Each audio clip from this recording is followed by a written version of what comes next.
Hello everyone, आप सभी लोगों का स्वागत है टीचिंग परीक्षा के आज की इस वीडियो में, जिसमें फ्रेंड्स बिहार शिक्षक भर्ती से रिलेटेड जो हमारी एक श्रृंखला चल रही है उसको हम लोग एक कदम और आगे बढ़ाएंगे। इस पूरी की पूरी सीरीज में फ्रेंड्स आप लोगों को वे इंपॉर्टेंट क्वेश्चंस करवाए जा रहे हैं जो आप लोगों को पहली से पांचवी, छठवीं से आठवीं, नौवीं, 10वीं और 11वीं, 12वीं इन सभी के जीके जीएस के अंदर में आपको देखने के लिए मिलेंगे। साथ ही साथ फ्रेंड्स बिहार स्पेशल जीके को भी हम लोग कर रहे हैं यहाँ पर में। प्लस जो बच्चे आगे जाकर डी ट्रिपल एस भी देने वाले, केवीएस देने वाले, उन लोगों के लिए भी बहुत ज्यादा इंपॉर्टेंट रहेगा, क्योंकि जीके जीएस के क्वेश्चंस आपके वह क्वेश्चंस यहां पर में हम कर रहे हैं जो मल्टीपल एग्जाम्स में पूछे गए हैं। ठीक है, चलिए तो जल्दी से हम लोग यहाँ पर में स्टार्ट करते हैं। जितने भी लोग हमारे साथ में जुड़ चुके हैं उन सभी का स्वागत है, सभी को आदाब, नमस्कार, सत श्री अकाल, ladies and gentleman, boys and girls, आप सभी का फिर से एक बार स्वागत है। और जैसे कि मैं यहाँ पर मैं देख पा रहा हूँ फ्रेंड्स, सेशन स्टार्ट होते ही यहाँ पर में आप लोगों ने 500 प्लस लाइक्स कर दिया है। तो ये पूरा का पूरा सेशन इन सभी 500 लोगों को समर्पित जिन्होंने फ्यूल दिया है इस सेशन को स्टार्ट होते ही। और जो बच्चे होते हैं जो कंटिन्यूअसली अपना इनपुट दे रहे हैं, ठीक है, तो इससे समझ में आता है कि आप लोगों का बेसिकली आपको लेक्चर पसंद आ रहा है और आप लोग चाहते हो कि और ज्यादा क्वेश्चंस कराए जाए और ज्यादा आप लोगों को मेहनत करवाई जाए यहाँ पर में। नाउ फ्रेंड्स, बिहार में गंगा नदी की प्रमुख सहायक नदियां कौन सी है ये बताना है आप सभी लोगों ने। ठीक है, तो बिहार में गंगा नदी की प्रमुख सहायक नदियां कौन सी है? गंडक, बागमती, कोसी, काली, ठीक है, सोन, यहाँ पर मैं इसको कर लेना, सेन नदी नहीं, सोन नदी है, यमुना, घाघरा एवं रामगंगा, गोमती, बूही एवं महानंदा। बीपीएससी एलडीसी मेंस में पूछा गया क्वेश्चन है आप लोगों का ये, और इंपॉर्टेंट है, एग्जाम के अंदर में कभी भी आप लोगों से पूछा जा सकता है। तो प्लीज इस पर्टिकुलर क्वेश्चन के लिए भी आप सभी लोग तैयार रहेंगे। तो देखिए फ्रेंड्स, अगर हम लोग बात करेंगे गंगा नदी की, तो गंगा नदी की एक सहायक नदी कोसी तो है ही आप लोगों की, ठीक है, कोसी है। महानंदा नदी भी है आप लोगों की, महानंदा आप देख रहे हो यहाँ पर में, महानंदा नदी भी है, ठीक है। और इसके अलावा जो है आप लोग देखोगे फ्रेंड्स के आप लोगों को यहाँ पर बागमती नदी मिलेंगी, बागमती नदी भी है यहाँ पर, ठीक है, बागमती नदी। तो इनमें से कौन सी वाली गंगा की प्रमुख सहायक नदियां है ये बोल रहा है आप लोगों से, ठीक है। कोसी, काली, सोन, रामगंगा। रामगंगा नदी जो है फ्रेंड्स बिहार में नहीं मिलती। देखो, रामगंगा नदी ना ये आपकी सहायक नदी है, लेकिन ये उत्तर प्रदेश के अंदर में मिलती है रामगंगा नदी, ठीक है। यहाँ पर मैं आप लोगों से बोला जा रहा है कि कौन सी नदी जो है गंगा की बिहार में मिलती है, तो रामगंगा यूपी में आकर मिलती है, यूपी के अंदर, उत्तर प्रदेश के अंदर में। तो यहां से आप रामगंगा को जो है यहाँ पर में एलिमिनेट कर सकते थे। यमुना नदी की भी बात करें हम लोग फ्रेंड्स, तो आपको पता है कि यमुना नदी बिहार में नहीं मिलती है, ठीक है, बिहार के अंदर में नहीं मिलती है। तो इस तरीके से जो जो नदियां यहाँ पर में एलिमिनेट हो रही है उनको आप लोग क्या कर सकते थे, यहाँ पर में एलिमिनेट कर सकते थे।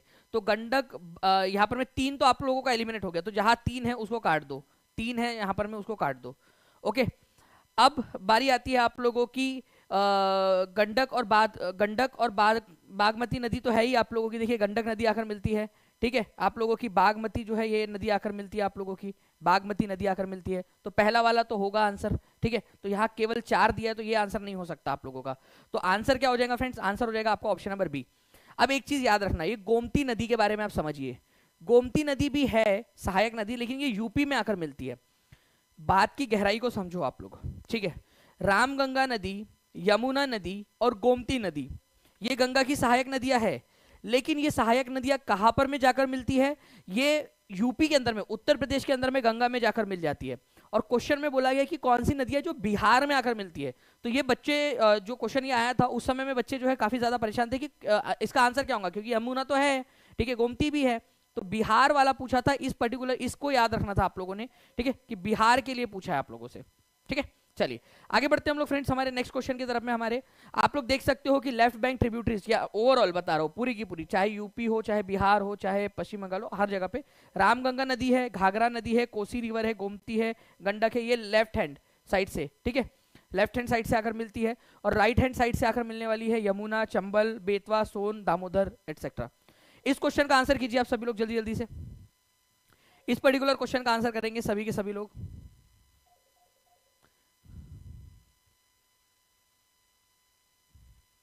देखिए, यहां पर मैं आप लोगों से बोला गया निम्न में से देश में निम्नांकित में से कौन सा भौगोलिक क्षेत्र सबसे प्राचीन है, ठीक है, सबसे प्राचीन वाला क्षेत्र कौन सा है। और ये क्वेश्चन काफी सारे एग्जाम्स के अंदर में पूछा जाता है। इसको आप एक एनिमेशन के जरिए समझने की कोशिश करो। एक एनिमेशन दिखाता हूं। देखिए फ्रेंड्स, अगर आप लोग यहां पर में देखोगे तो ये है, ये क्या है आपका गोंडवाना लैंड है।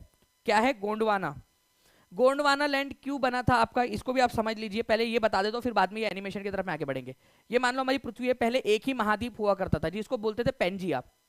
फिर पैंजिया दो भाग में टूट गया, एक था लॉरेशिया, लॉरेशिया और एक बन गया गोंडवाना।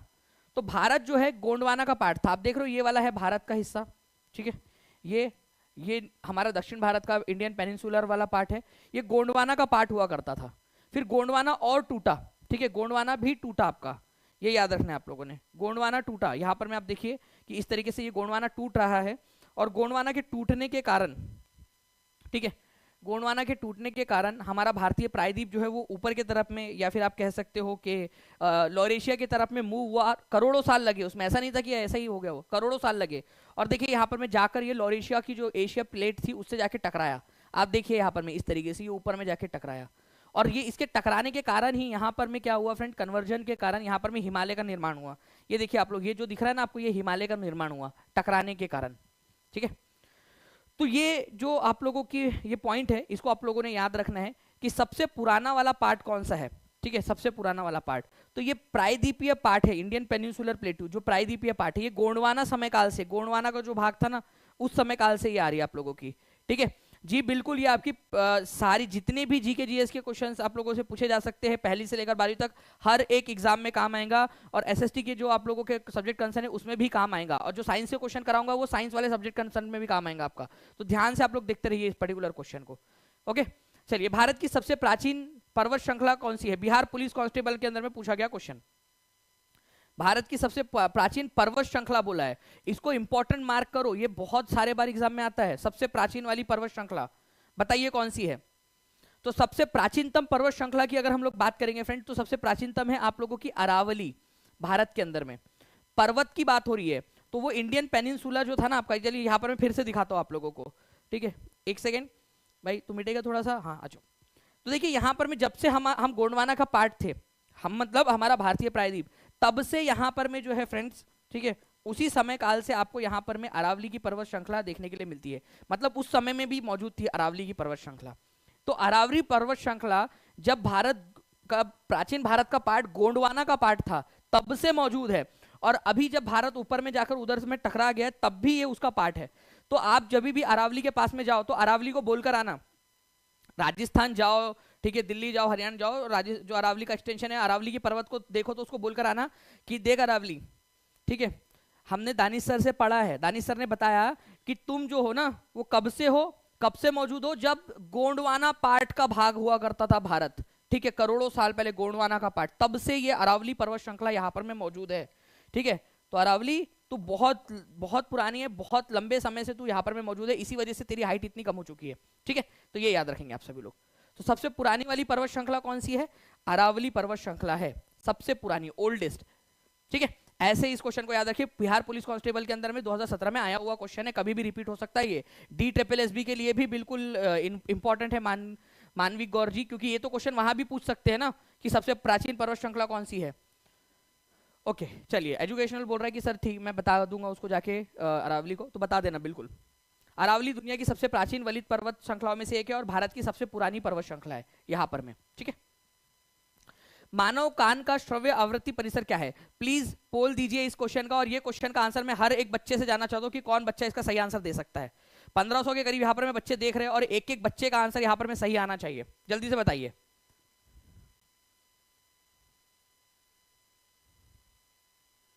जल्दी जल्दी से बताइए इस पर्टिकुलर क्वेश्चन का आंसर क्या होगा।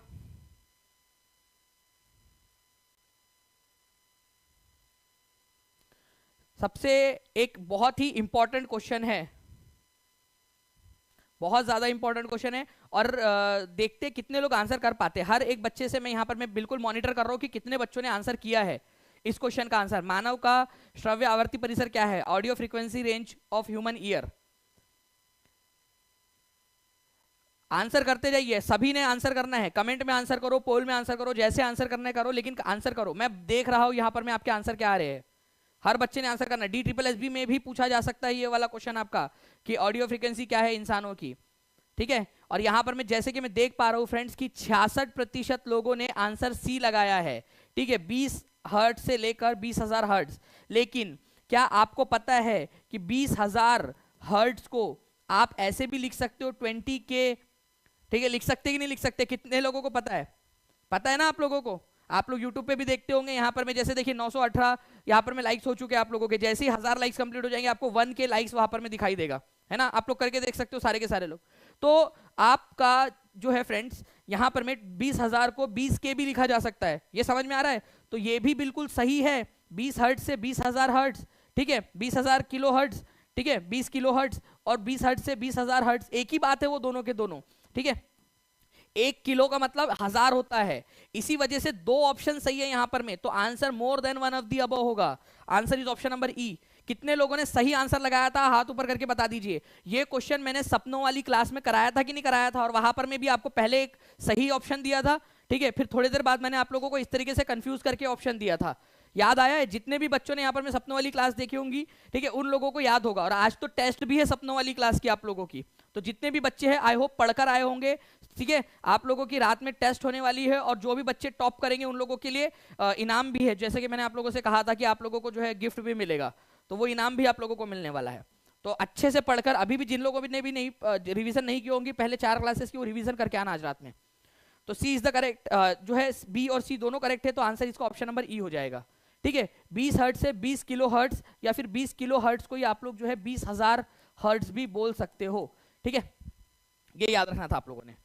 नाउ फ्रेंड नेक्स्ट क्वेश्चन की तरफ में आगे बढ़ते हैं। ब्लैक पगोड़ा निम्न में से भारत के किस मंदिर को काला शिवालय या ब्लैक पगोड़ा के नाम से जाना जाता है, ठीक है। 1000 प्लस लाइक्स हो चुके हैं फ्रेंड्स, तो मैं ऐसा बोल सकता हूं, कि 1K प्लस लाइक्स हो चुके हैं।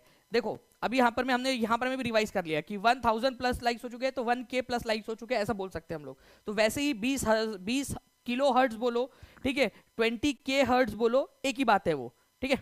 चलिए नाउ फ्रेंड्स आगे बढ़े हम लोग। यहाँ पर में हमारे भारत के कौन से मंदिर को जो है ब्लैक पगोड़ा या काला शिवालय कहा जाता है, तो सूर्य मंदिर कोणार्क का जो है फ्रेंड्स इसको कहा जाता है। आप देखिए ये है सन टेम्पल। सन टेम्पल कहां पर में है, बहुत इंपॉर्टेंट क्वेश्चन है, DSSB के मल्टीपल शिफ्ट में आ चुका है, बिहार के अलग अलग एग्जाम्स में बहुत सारे बार पूछा जा चुका है, यूपी की जो अलग अलग एग्जाम्स होती है आप लोगों की उसमें भी आया हुआ क्वेश्चन है, ठीक है। सन टेम्पल, तो सन टेम्पल कोणार्क का जो है सूर्य मंदिर इसको आप लोग कहते हो, इसको किसने बनाया था, इसको नरसिंह देव एक ने बनाया था। सभी लोग लिखो नरसिंह देव एक ने, मेरे साथ में लिखो, चलो मैं भी आप लोगों के साथ में मेहनत करने के लिए तैयार हूं, ठीक है, मैं भी मेहनत करने के लिए तैयार हूं, आप भी लिखिए यहाँ पर में सारे के सारे लोग, ठीक है। चलो फिर से लिखते हैं इसको, ठीक है, नरसिंह देव वन, ठीक है, नरसिंह देव वन ने बनाया था इसको। कब बनाया था, तो 12वीं शताब्दी के अंदर में बनाया था फ्रेंड्स, ये याद रखना है। और 13वीं शताब्दी के अंदर में इसका काम जो है कंप्लीट हुआ था आप लोगों का। ईस्टर्न गंगा डायनेस्टी का राजा था ये, ईस्टर्न गंगा, पूर्वी गंगा डायनेस्टी का राजा था, ठीक है। तो सूर्य देवता को समर्पित नरसिंह देव वन ने बनाया black pagoda. Narsingh Dev one, देखो मैं फिर से इसलिए लिख रहा हूं क्योंकि मुझे पता है कि ये क्वेश्चन पूछा जाएगा। नरसिंह देव वन, प्लीज लिख लो इस पॉइंट को, नरसिंह देव वन ने बनाया था, ईस्टर्न गंगा डायनेस्टी का राजा। ये क्वेश्चन पूछेंगे, मैं आप इतिहास गवाह है फ्रेंड, जब जब मैंने किसी पॉइंट पे स्ट्रेस दिया समझ जाना, कुछ सोच समझ के बोल रहा हूं करके, ठीक है। ये क्वेश्चन पूछे जाने की प्रबल संभावना है, ठीक है। चलिए नाउ फ्रेंड्स इस क्वेश्चन का आंसर करेंगे आप सभी लोग, जल्दी जल्दी से बताइए इसका आंसर क्या है आप लोगों का, ठीक है। यहां पर मैं आप लोगों से बोला गया है केरला, नागालैंड, उत्तराखंड, तमिलनाडु और उनकी सबसे ऊंची चोटी। एनसीईआरटी के, ठीक है, आप लोगों का जो 9th स्टैंडर्ड की एनसीईआरटी है ना, उसके अंदर में ये वाले सारे के सारे जो ऊंची चोटी है वो दी गई है। तो एनसीईआरटी बेस्ड क्वेश्चन है ये, ठीक है, एनसीईआरटी बेस्ड क्वेश्चन। इसका आंसर कीजिए आप लोग। केरल की सबसे ऊंची चोटी और पूरे दक्षिण भारत की भी सबसे ऊंची चोटी है वो। देखो दो चीजें, जो चोटी केरल की सबसे ऊंची है ना वो पूरे दक्षिण भारत के अंदर में, ये वाला जो दक्षिण भारत का एरिया है हमारा, उसकी सबसे ऊंची चोटी है ये, इस वाले एरिया की सबसे ऊंची चोटी है। तो आंसर क्या होगा आप लोगों का, अनाईमुड़ी जो है ये केरल की और पूरे दक्षिण भारत की सबसे ऊंची चोटी। तो एक ही जोड़ी 3 के साथ लगनी है, एक ही जगह पे लगी है, आंसर आ गया, एग्जाम में पूछा गया प्रश्न था ये, एक ही ऑप्शन में खत्म, ठीक है। ठीक है, नागालैंड की, ठीक है। देखो अगर आप नागा रहेंगे तो आप शर्मा जाओगे, ठीक है। देखो मान लो कि कोई एक लड़का है, ठीक है, उसके सारे कपड़े ले लिए आपने, तो वो शर्मा जाएगा, शर्मा जाएगा वो, तो नागा हो गया तो शर्मा आ जाएगा, तो नागालैंड सारामती, ठीक है, नागालैंड सारामती, ये याद रख लेना आप सभी लोग, ठीक है, नागालैंड सारामती, नागालैंड की सबसे ऊंची चोटी है सारामती, बी की जोड़ी जो है वो आप लोगों की लगने वाली है 4 के साथ में, ए की जोड़ी 3 के साथ में। उत्तराखंड की है नंदा देवी, कौन से हिमालय में है? जो बच्चा रेगुलर लेक्चर देखता है ना उसको याद हो गया होगा, कुमाऊं हिमालय रेंज के अंदर में है नंदा देवी। कितने लोगों को याद है हाथ ऊपर करके बता देंगे। और जो लोग रेगुलर नहीं देखते, रेगुलर देखना स्टार्ट करो, पुराने लेक्चर जो पड़े हुए यूट्यूब पे उसको भी अच्छे से देखो।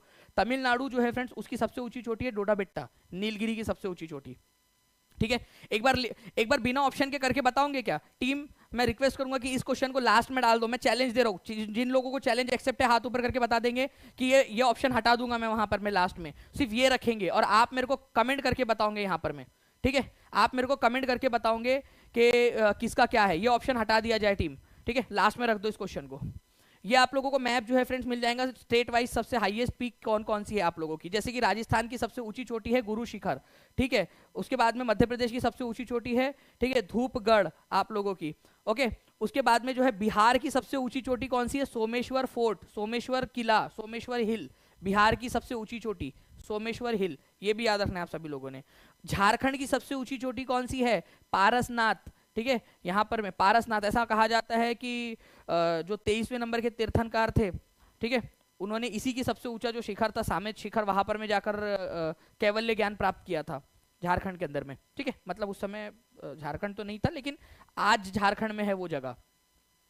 हिमालय पर्वत श्रृंखला किस प्रकार के पर्वत का उदाहरण है? ठीक है, हिमालय पर्वत श्रृंखला, देखिए पर्वत अलग अलग प्रकार से बनते हैं फ्रेंड्स, ठीक है, डिफरेंट प्रकार के पर्वत होते हैं और अलग अलग प्रकार से बनते हैं आप लोगों के। ठीक है, तो आप लोग बताइए यहाँ पर में इसका आंसर क्या होगा आप लोगों का? जी प्रवीण बानू जी, एस्टेट के लिए भी पूछा जा सकता है आपका, एस्टेट के अंदर में भी, क्योंकि है तो ये आपका जनरल नॉलेज ना, जो क्वेश्चन बन सकते हैं आप लोगों से। ठीक है, तो देखिए यहाँ पर में हिमालय पर्वत किस प्रकार के पर्वत का उदाहरण है? तो हिमालय पर्वत जो है आप लोगों का फ्रेंड्स, ये फोल्ड माउंटेन का एग्जाम्पल है, फोल्ड माउंटेन, वलित पर्वत का एग्जाम्पल। वलित पर्वत कैसे बनते हैं इस पॉइंट को आप लोग पहले ध्यान से देखिए। मैं चाहूंगा कि हर कोई बच्चा यहाँ पर में गौर फरमाए। ठीक है, थोड़ा सा मैं कोशिश करता हूँ कि इसको हम थोड़ा सा जूम भी कर ले आप लोगों के लिए, ताकि अगर पॉसिबल हो।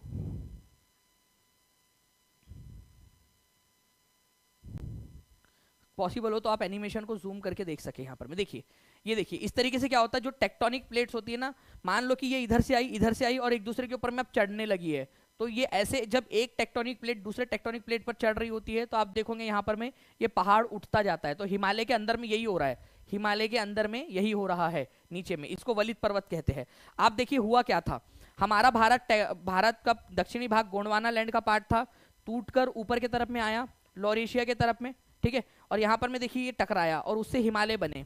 तो कैसे बने हिमालय, ध्यान से समझना आप लोग, ठीक है, कंसेप्चुअल अंडरस्टैंडिंग देखो। देखो यहाँ पर में ये भारत की प्लेट है, भारतीय पेनिनसुलर प्लेट, और ये है आप लोगों की यूरेशिया की प्लेट, ठीक है, यूरेशिया या लॉरेशिया जिसको आप लोग बोलते हो वो प्लेट है आप लोगों की।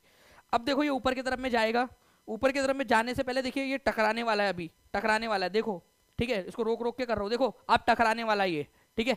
आप देखो यहाँ पर में भी ये टकराएगा, टकरा जा, और देखो यहाँ पर में टकराने के बाद में क्या हुआ, पहले तो बहुत खतरनाक सा वहां पर में सिचुएशन क्रिएट हुई होगी, और जो टेक्टोनिक प्लेट्स थी एक दूसरे के ऊपर में चढ़ गई, और आज तक वो प्लेट एक दूसरे पे चढ़ रही है, इसी वजह से हिमालय की ऊंचाई बढ़ रही है आपकी।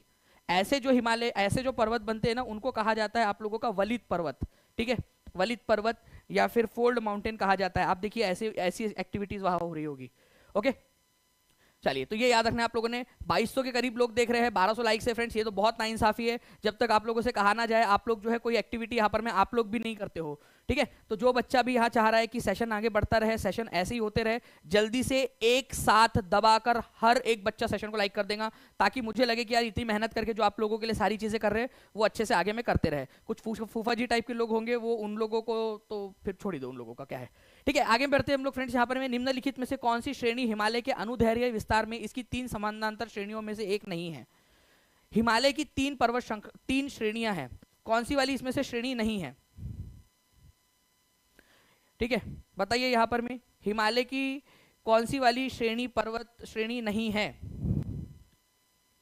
चलो, thank you Sanjay Kumar ji. Geography का भी मैराथन करा दीजिए ना, रानी सिंह जी आप कह रहे हो, बिल्कुल मैं वैसे भी करवा दूंगा एक, ठीक है।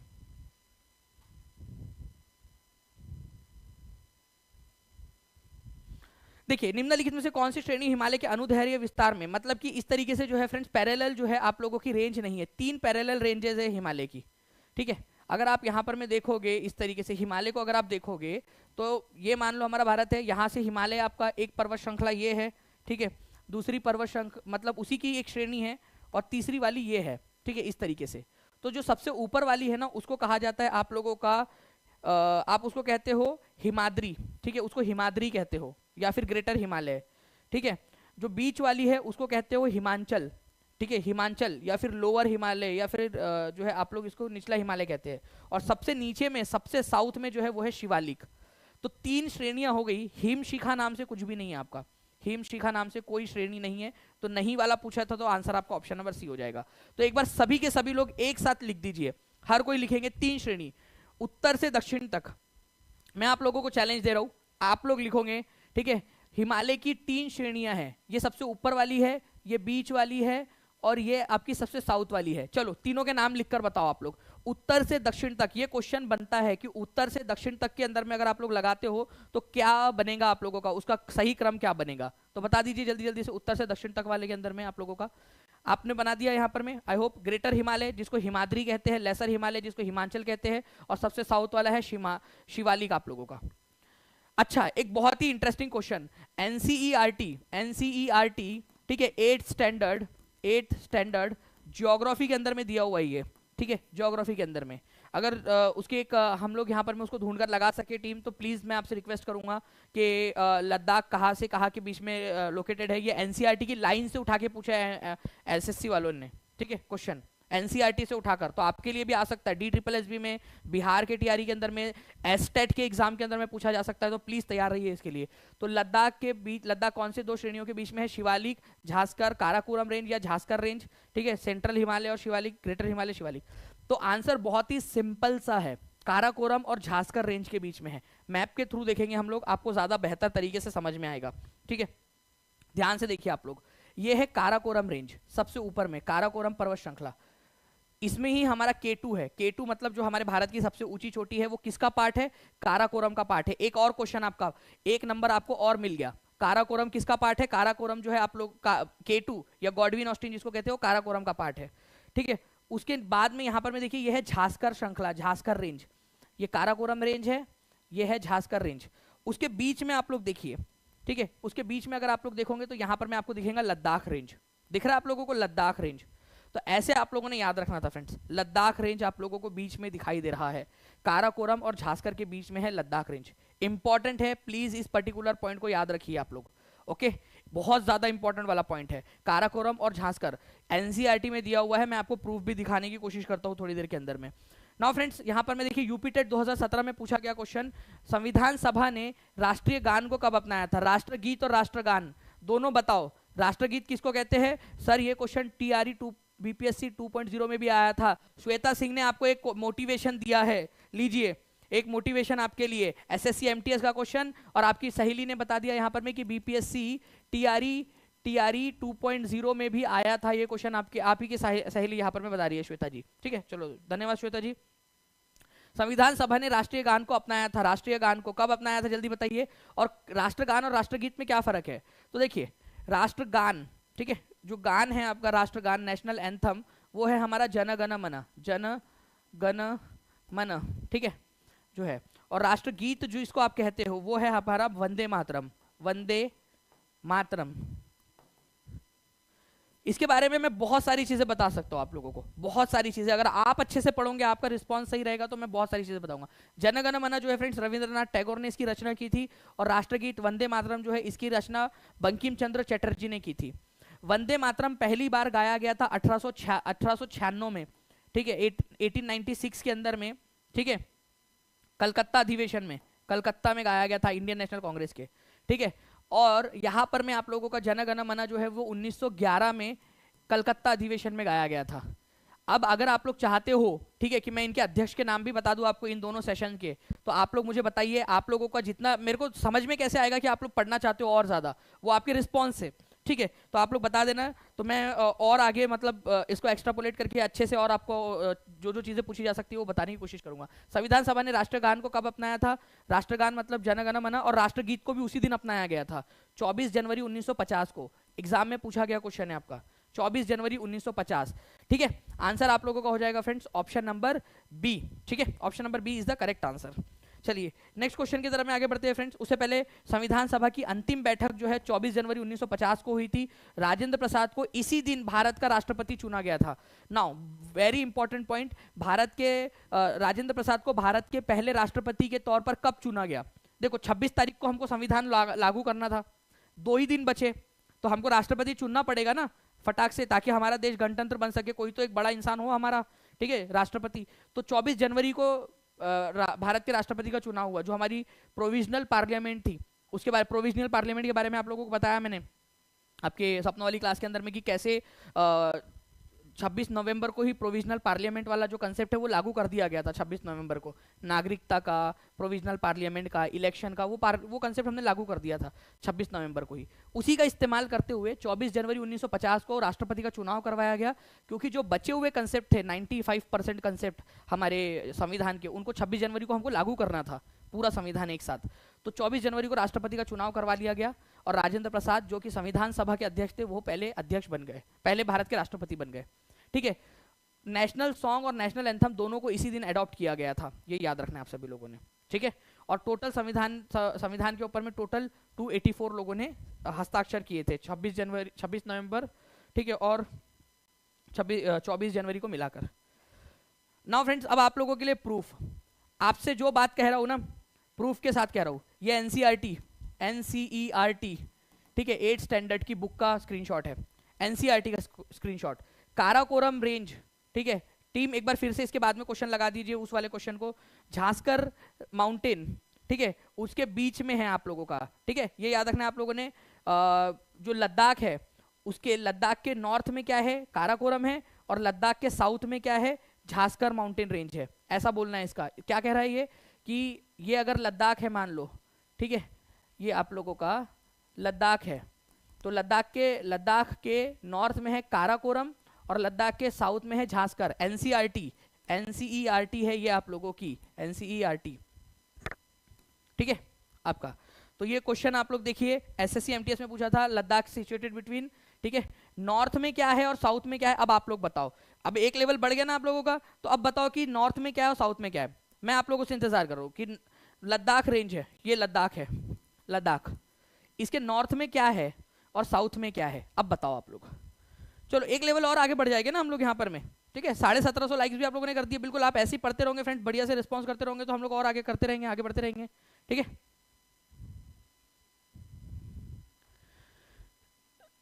नमस्ते सर, मुझे आपकी क्लास बहुत अच्छी लगती है, हमें आपसे जीके जीएस पढ़ना है, पीसीएस के लिए कोई क्लास चलाइए। पीसीएस के लिए बरखा पांडे जी, देखिए अभी आगे जाकर ना हम लोग बिल्कुल जो आप लोगों की बिहार एसएससी के लिए सबसे ज़्यादा जो कॉल आते हैं, बिहार एसएससी, बिहार पीसीएस के लिए कॉल्स आते हैं बच्चों के कि सर आपसे ही पढ़ना है, ठीक है, प्लीज़ उसको स्टार्ट कीजिए। जो हम लोग आगे में कोशिश कर रहे हैं, अथक प्रयास कर रहे हैं हम लोग की और ज़्यादा किस तरीके से आप लोगों की और मदद कर सकते हैं, ठीक है। तो ऊपर में क्या आता है आप लोगों का? काराकोरम। सभी का कमेंट आ जाने चाहिए, कमेंट में आंसर करो। काराकोरम है ऊपर में, काराकोरम, काराकोरम, और नीचे में है झांसकर, झांसकर, ओके। चलिए, अंग महाजनपद की राजधानी वर्तमान बिहार के किस शहर में स्थित है?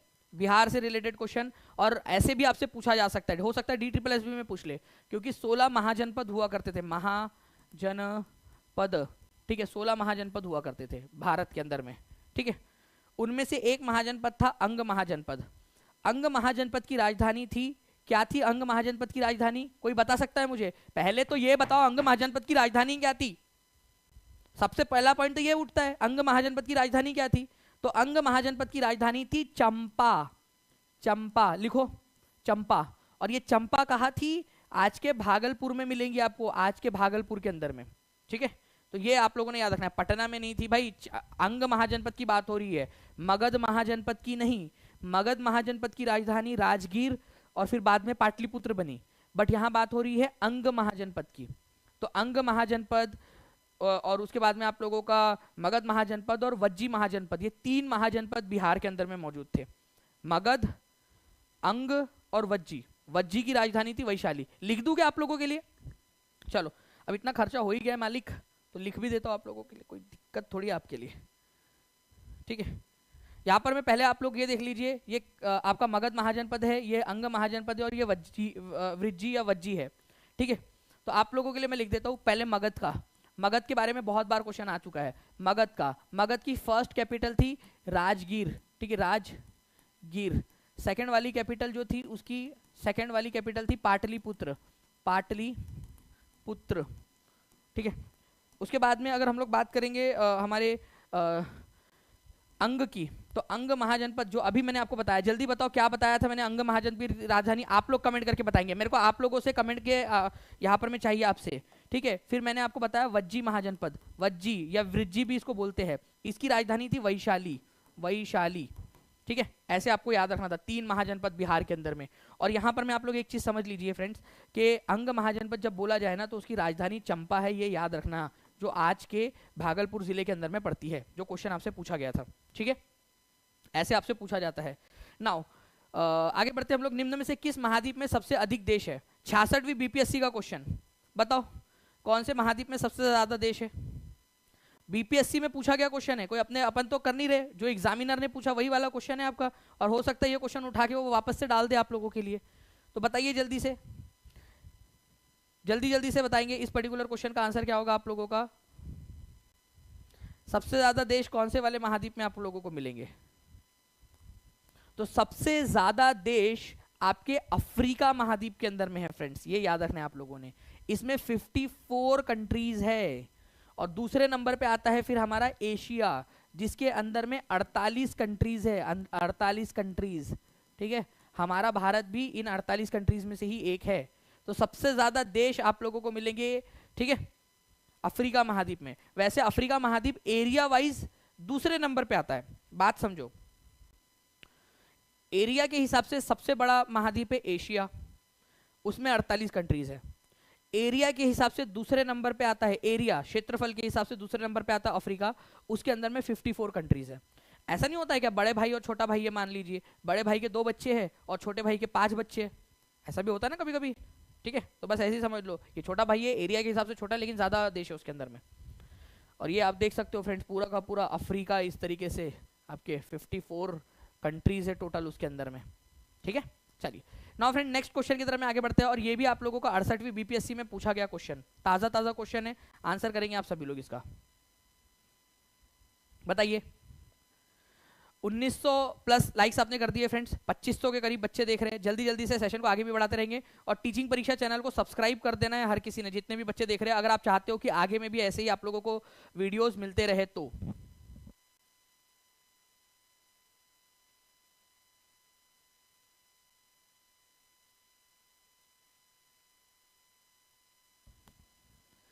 ठीक है, तो देखिए फ्रेंड, भारतीय संविधान के अनुच्छेद 14 में लिखा हुआ कानून के समक्ष समानता, कानून के सामने समानता वाला जो बात है, इक्वेलिटी बिफोर लॉ, कौन से देश के संविधान से लिया गया है? आर्टिकल नंबर 14 में है ये। पहली बात तो ये कि कानून के सामने समान रहेंगे सभी लोग, और कानून के समक्ष समानता का कंसेप्ट हम लोगों ने जो है फ्रेंड्स ब्रिटेन के संविधान से लिया है, ठीक है। और एक है आपका इक्वल प्रोटेक्शन ऑफ लॉ, कानून जो है सबकी बराबर से रक्षा करेगा, वो यूएसए के संविधान से लिया है। इक्वेलिटी बिफोर लॉ, कानून के समक्ष समानता, ये कंसेप्ट आप लोगों का ब्रिटेन से लिया गया है, ब्रिटेन के संविधान से। सभी को कानून के सामने सेम माना जाएगा।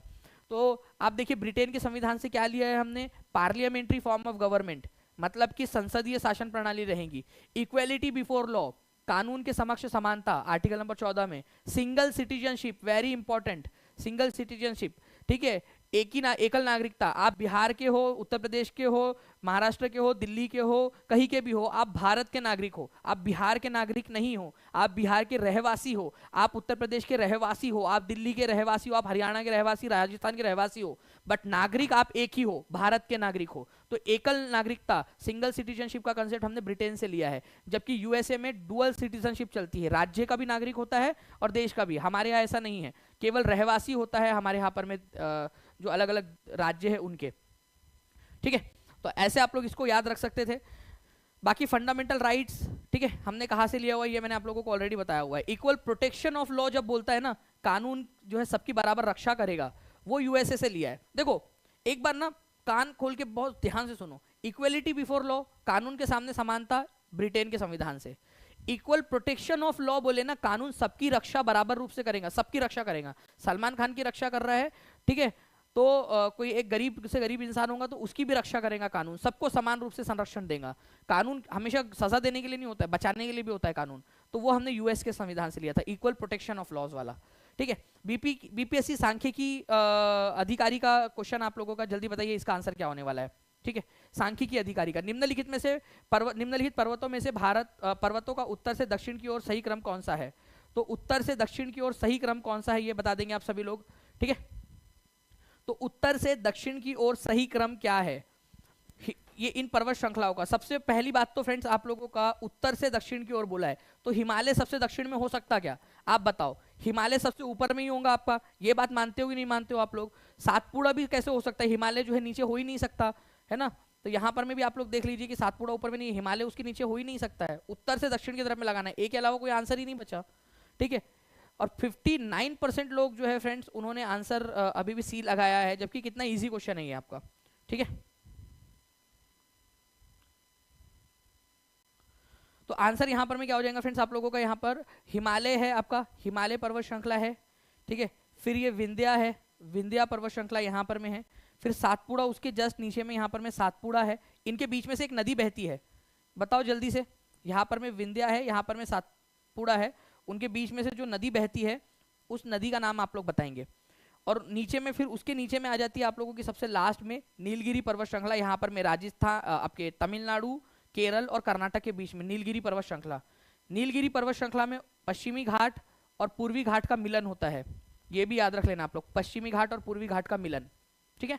तो answer is option number A. और ये बीपीएससी सांख्यिकी अधिकारी के अंदर में पूछा गया प्रश्न है आप लोगों का। सबसे ऊपर में हिमालय है, ठीक है, फिर विंध्या, फिर सातपुड़ा आप लोगों का, और यहाँ पर में है आप लोगों की नीलगिरी की पहाड़ पर्वत श्रृंखला। कोसी नदी किस जिले में गंगा में मिल जाती है ये बताइए आप सभी लोग।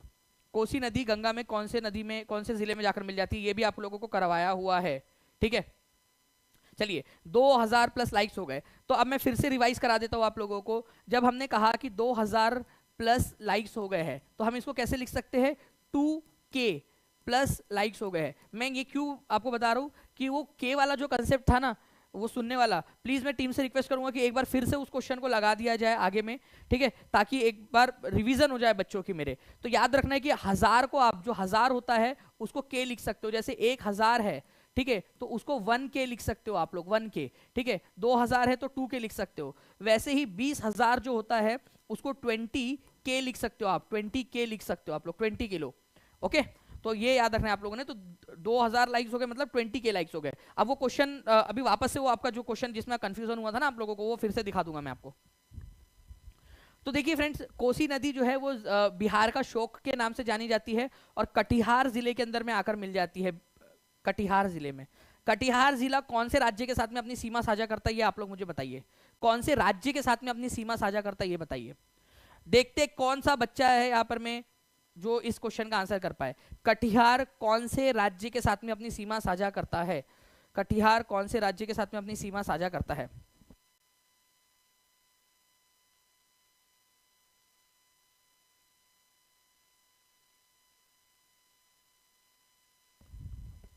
ठीक है, तो आंसर जो है फ्रेंड्स लगा रहे पश्चिम बंगाल, कुछ लोग लगा रहे हैं झारखंड। अरे भाई दोनों के साथ में करता है, देखो पश्चिम बंगाल के साथ में भी करता है और झारखंड के साथ में भी करता है। कितने लोगों ने ये आंसर लगाया था लिख दो। कटिहार, पश्चिम बंगाल और झारखंड दोनों के साथ में सीमा साझा करता है। एकमात्र जिला जो पश्चिम बंगाल और कटिहार दोनों के साथ, पश्चिम बंगाल और झारखंड दोनों के साथ में सीमा साझा करने वाला राज्य कौन सा जिला है आपका?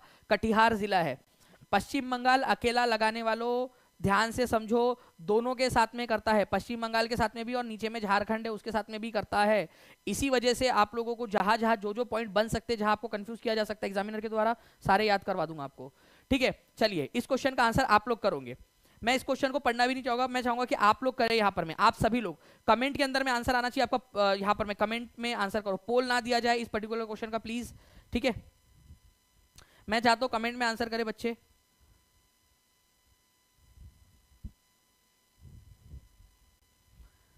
बताइए इस पर्टिकुलर क्वेश्चन का आंसर क्या होगा आपका। मानव का कान का श्रव्य आवृत्ति परिसर क्या है? आंसर आप लोग करेंगे, जल्दी जल्दी से बताइए।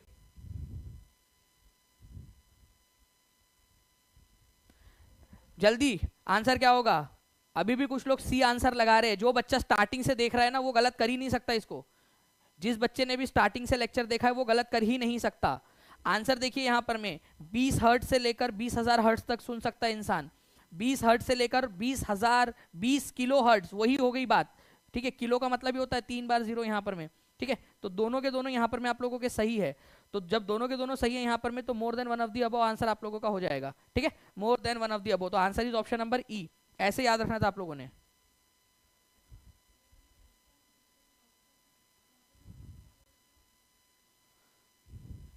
ठीक है, तो E is the correct answer. Okay, समझ गए ना आप लोग। ये क्वेश्चन रिवीजन के लिए लगाया था। कितने लोगों का अब सही हुआ है? पहले गलत हुआ था लेकिन अब सही हुआ है, वो हाथ ऊपर करके बता देंगे और अब बताएंगे कि सर अब कभी गलत नहीं करेंगे करके। जिनका पहले गलत हुआ था वो अब बता दीजिए हाथ ऊपर करके कि सर अब सही करेंगे, अब सही हो गया, अब समझ में आ गया अभी। ठीक है, the difference of how many years is there between Vikram Samvat and Shaka Samvat. देखिए फ्रेंड्स, विक्रम संवत, ठीक है, ये एक हिंदू कैलेंडर है और एक है शक संवत हिंदू कैलेंडर। ठीक है, अब आप बताइए कि इनके बीच में डिफरेंस कितना है। और ये क्वेश्चन एग्जाम में पूछा हुआ क्वेश्चन है, तो जो भी आंसर हम लोग यहाँ पर में निकालेंगे फ्रेंड्स वो ऑथेंटिक आंसर है आप लोगों का, बिल्कुल। ठीक है, ध्यान से समझना आप सभी लोग कि जो विक्रम संवत है आप लोगों का, ठीक है, यहाँ पर में आप समझिए। ओके, ये हम मान लेते हैं कि ईसा मसीह का पहला साल, वो जो अभी ग्रिगोरियन कैलेंडर है उसका साल 57, ठीक है, ईयर्स एगो 57 बीसी के अंदर में वो स्टार्ट हुआ था आप लोगों का। ठीक है, 57 बीसी के अंदर में यहाँ पर में। ठीक है, कितने साल पहले? 57। अभी कुछ भी प्लीज स्लाइड में कुछ ना करें कि यहाँ से हट जा रहा है वो। 57 बीसी में, ठीक है। और ये जो स्टार्ट हुआ था ये हुआ था 78 एडी के अंदर में, 78 एडी में, 57 बीसी और 78 एडी। ठीक है, ये याद रखना आप लोगों ने। नाउ अब देखो फ्रेंड्स, अगर आप यहाँ पर में ये समय का डिस्टेंस देखोगे, ये ईसा मसीह के जन्म के पहले स्टार्ट हुआ था, ठीक है, और ये ईसा मसीह के जन्म के बाद स्टार्ट हुआ है। ओके, तो इनमें डिफरेंस कितना है? अगर आप साल को गिनोगे तो ये 135 साल का डिफरेंस आता है। ठीक है, 135 ईयर्स, तो 135 साल का डिफरेंस है। और ये एग्जाम में पूछा गया वाला क्वेश्चन है आप लोगों का, तो प्लीज इसको याद रखिए आप सभी लोग, एग्जाम के अंदर में पूछते हैं आप लोगों से। ठीक है, ये है विक्रम संवत, विक्रम संवत, और ये है आप लोगों का शक संवत, शक संवत।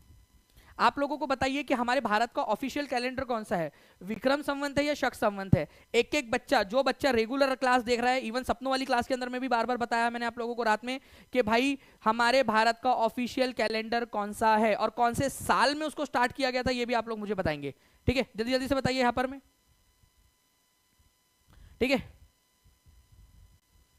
ओके, जल्दी जल्दी बताइए हम लोगों का यहाँ पर में ऑफिशियल कैलेंडर कौन सा है हमारे यहाँ पर में, हमारे भारत के अंदर में। बहुत बढ़िया। तो देखिए फ्रेंड्स, अगर हम बात करेंगे यहाँ पर में इस क्वेश्चन की, तो जो शक संवत है ना, ये है हमारा ऑफिशियल कैलेंडर। 1957 में इसको अपनाया गया था भारत के अंदर में। भारत में, नेपाल के अंदर में जो है विक्रम संवत इस्तेमाल होता है, नेपाल में, ये भी याद रख सकते हो आप लोग, नेपाल में विक्रम संवत इस्तेमाल होता है। भारत के अंदर में अभी हम लोगों ने शक संवत को अपनाया हुआ है 1957 में। पंडित जवाहरलाल नेहरू जब भारत के प्रधानमंत्री थे तो उन्होंने ये निर्णय लिया था कि हम लोग भारत में ग्रिगोरियन कैलेंडर के साथ साथ, ग्रिगोरियन कैलेंडर मतलब इंग्लिश कैलेंडर, तो ग्रिगोरियन कैलेंडर के साथ साथ में हम लोग हमारा जो शक संवत है हमारा, उसका भी हम लोग इस्तेमाल करेंगे। ठीक है, अच्छा ये क्वेश्चन बता सकते हो आप लोग अभी 2024 में कौन सा शक संवत चल रहा है? ये भी तो क्वेश्चन बन सकता है आप लोगों का, कौन सा शक संवत चल रहा है आप लोगों का, विक्रम संवत कौन सा चल रहा है और शक संवत कौन सा चल रहा है आप लोगों का। ओके, बताइए विक्रम संवत कौन सा होगा? विक्रम संवत में आपको क्या करना पड़ेगा? 2024 में 57 ईयर्स और ऐड करने पड़ेंगे आपको, तब जाके आपका आएगा। तो 2081 विक्रम संवत चल रहा होगा, विक्रम संवत। लेकिन अगर हम लोग बात करेंगे फ्रेंड्स कि आपका शक संवत कौन सा चल रहा होगा, तो आप बताइए क्या होगा? आपको 2024 में से 78 साल माइनस करने पड़ेंगे, तब जाके आप लोगों को ये बात पता चलेंगी कि भाई शक संवत कौन सा है। ठीक है, शक संवत कौन सा चल रहा है, आप लोग बताइए कि कौन सा वाला होगा।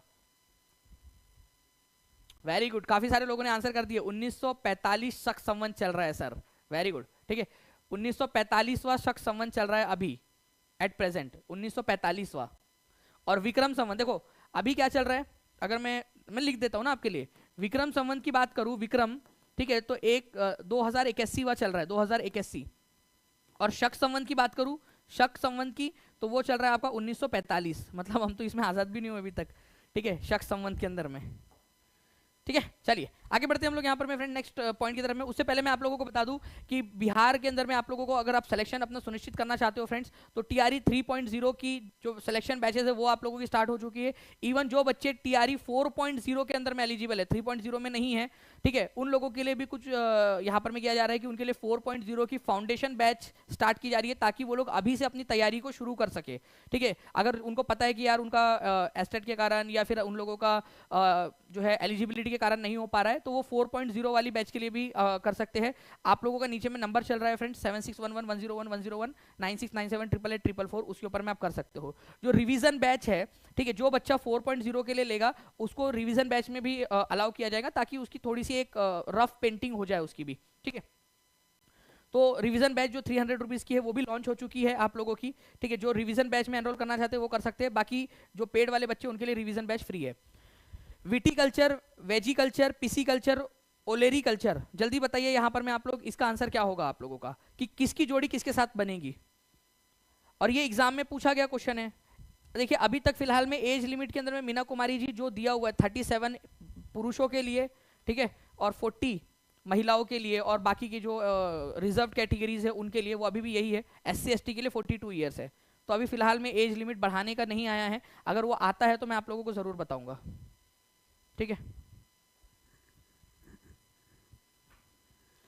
एस्टेट के एग्जाम को लेकर भी अभी तक भी कोई क्लैरिटी नहीं दिया है विक्की कुमारी, उन्होंने जैसे ही देंगे मैं आपको बता दूंगा सबसे पहले।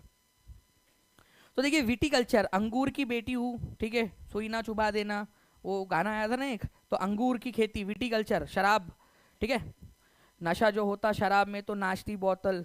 ठीक है, तो विटीकल्चर जो है फ्रेंड्स आप लोगों का ग्रेप्स, अंगूर की खेती, ए की जोड़ी 4 के साथ लगेंगे आप लोगों की, तो ये आंसर नहीं हो सकता और सी भी आंसर नहीं हो सकता, ए और सी आंसर हमने कर दिया।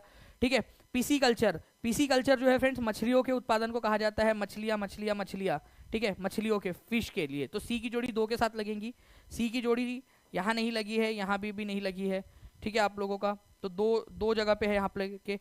अब बात आती है ओरेली कल्चर और वेजी कल्चर की, जो सबसे इंपॉर्टेंट पॉइंट है आप लोगों का। ठीक है, जो सबसे इंपॉर्टेंट आप लोगों के पॉइंट बच जाते हैं, क्योंकि ये आपको पता होना चाहिए। देखिए फ्रेंड्स, वेजी कल्चर जो होता है ना, वृक्षों की फार्मिंग को कहते हैं आप लोग। जो आप लोगों का वृक्ष की फार्मिंग होती है, ट्रीज का जो आप लोग खेती करते हो, ट्री लगाते हो, उसको आप लोग कहते हो वेजी कल्चर, ट्री फार्मिंग को। ठीक है, तो बी की जोड़ी 3 के साथ लगेंगे। मेरे साथ में लिख दो वेजी कल्चर, सभी लोग लिख दो ताकि याद हो जाए आप लोगों को। Veggie culture, tree farming, tree जो बड़े बड़े ट्रीज लगाते हैं, ट्री फार्मिंग, ओके। और आपका ओलेरी कल्चर अगर आप लोगों से बात कर दिया जाए ओलेरी कल्चर की, ठीक है, तो उसका क्या होगा, जो वेजिटेबल आप उगाते हो, सब्जियों की जो खेती करते हो, उसको ओलेरी कल्चर भी कहा जाता है, सब्जियों की खेती को आप लोग। ठीक है, तो डी की जोड़ी 1 के साथ लगने वाली है, और डी की जोड़ी 1 के साथ में केवल एक ही जगह पे लगी है आप लोगों की। ठीक है, ओलेरी कल्चर को कहा जाता है सब्जियों की खेती, ठीक है, और वेजी कल्चर को कहा जाता है वृक्षों की खेती। ये कंफ्यूज करने वाला क्वेश्चन था आपका। 2 ऑप्शन तो आप एलिमिनेट कर पाते, लेकिन बाकी के ऑप्शन के लिए भी यहाँ पर मैं आपको पता होना चाहिए था। ठीक है, चलिए नाउ फ्रेंड नेक्स्ट क्वेश्चन है आप लोगों का यहाँ पर। मैं बताइए आप सभी लोग कि लाला लाजपत राय, जिनकी मृत्यु आपका 1928 के अंदर में साइमन कमीशन का विरोध करते करते हो गई थी, लाला लाजपत राय ने निम्नलिखित में से कौन सा समाचार पत्र का शुभारंभ नहीं किया था। ठीक है, नहीं किया था, ये बताएंगे आप सभी लोग। तो अगर हम बात करेंगे फ्रेंड्स यंग इंडिया की, तो यंग इंडिया किसने स्टार्ट किया था? यंग इंडिया गांधी जी तो भाई यंग ही थे। लास्ट में आपको पता होना चाहिए, उनके सत्य के साथ मेरे प्रयोग करके अगर आप लोग उनकी वो पढ़ोगे ना, ठीक है, तो अभी फिलहाल के अंदर में यूट्यूब लाइव बताने लायक भी नहीं है वो चीज़ अभी फिलहाल में। ठीक है, तो यंग इंडिया जो है फ्रेंड्स आप लोगों का यंग, अभी तो मैं जवान हूँ, महात्मा गांधी, मोहनदास करमचंद गांधी, MK गांधी, ये याद रखना है आप लोगों ने, MK गांधी, यंग इंडिया, उन्होंने स्टार्ट किया था।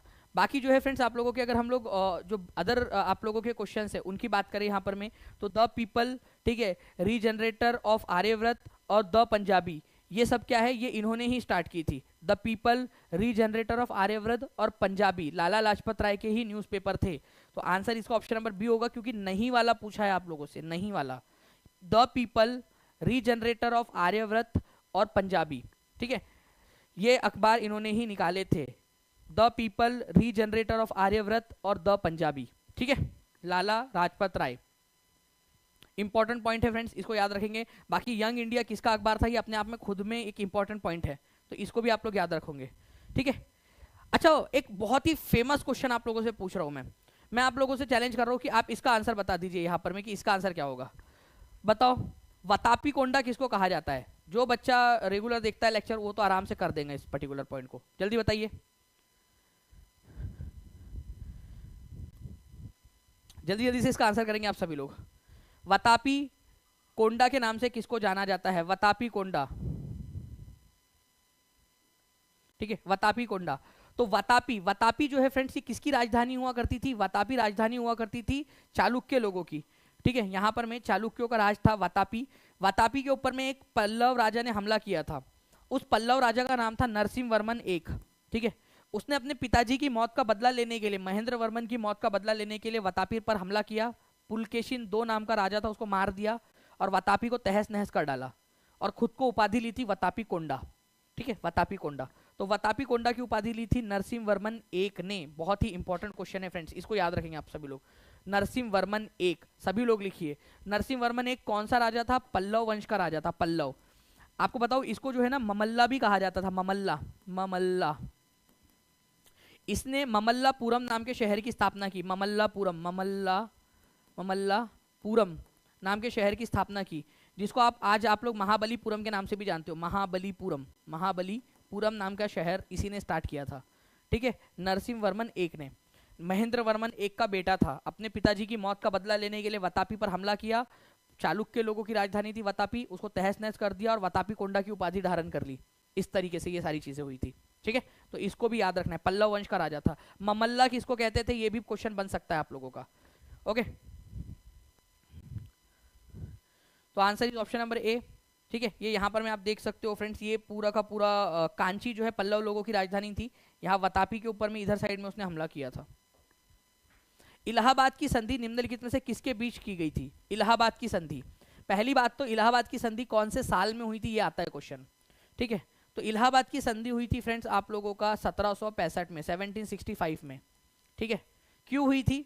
बक्सर की लड़ाई में, जो बक्सर की बैटल थी 1764 में, उसमें ईस्ट इंडिया कंपनी जीत गई थी और बाकी बंगाल के नवाब, ठीक है, अवध के नवाब और मुगल शासक ये हार गए थे, ये लोग हार गए थे, ठीक है। तो बक्सर की लड़ाई में ईस्ट इंडिया कंपनी की जीत हो गई। तो ईस्ट इंडिया कंपनी ने मुगल एम्पायर जो थे शाह आलम दो, ठीक है,